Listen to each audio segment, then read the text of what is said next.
જાફરાબાદના Lord પ્રાથમિક શાળા અને લોર સરકારી માધ્યમિક હાઈસ્કૂલ ખાતે રંગેચંગે શાળા પ્રવેશોત્સવની ઉજવણી કરવામાં આવી।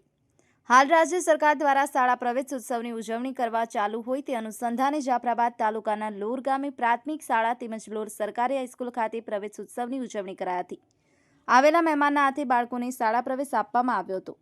શાળાના તેજસ્વી વિદ્યાર્થીઓને સન્માનિત કરાયા હતા તેમજ આવેલા મહેમાનોના હાથે વૃક્ષારોપણ કાર્યક્રમ રાખવામાં આવેલ હતો।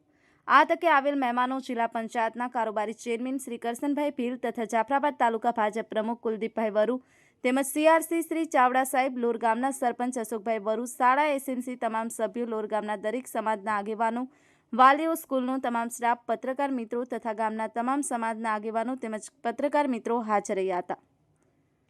Virjibhai Siyal, Mahadev Times News, Amreli.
આજના કન્યા કેળવણી મહોત્સવ અને શાળા પ્રવેશોત્સવ અંતર્ગત લોર ગામે પ્રાથમિક શાળા તથા માધ્યમિક શાળાના બાળકોને પ્રવેશ અપાવ્યો અને મારી સાથે ઉપસ્થિત જાફરાબાદ તાલુકા ભાજપ પ્રમુખ કુલદીપભાઈ વરુ, આ ગામના સર્વપ્રથમ નાગરિક અશોકભાઈ વરુ, તાલુકા પંચાયત સદસ્ય મધુભાઈ મકવાણા તેમજ બહોળી સંખ્યામાં ગ્રામજનો પણ ઉપસ્થિત રહ્યા હતા અને ઉષ્માભેર બધા બાળકોને આપણે પ્રવેશ અપાવ્યો હતો।